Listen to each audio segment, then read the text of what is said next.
History ito sa NBA playoffs, Pinoy versus Pinoy na labanan, tara kwentuhan.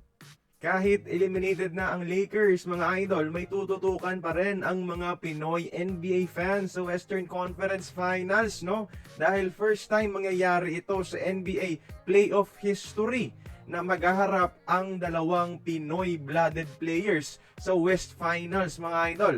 Maghaharap ang OKC Thunder at San Antonio Spurs at syempre match up dyan ang kanilang mga best players sa bench nila na si Jared McCain na isa sa naging difference maker sa mga second half surge ng OKC versus Lakers at si Dylan Harper mga idol na pinaka-consistent na player ng Spurs sa buong playoffs off the bench.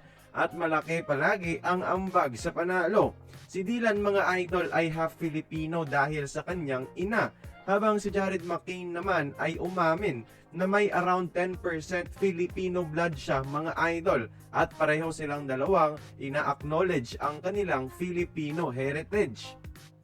Exciting na labanan ito ng mga Pinoy mga idol dahil pareho silang mga importanteng piyesa sa bench ng OKC at Spurs.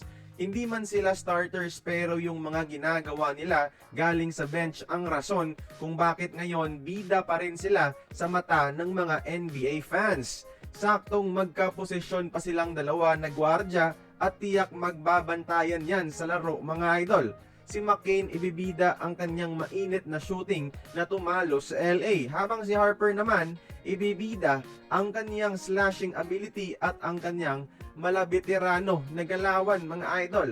Dapat abangan natin ito mga young Pinoy players natin sa NBA Western Finals. Kaya kayo mga idol, kanino kayo kampe sa OKC at sa Spurs?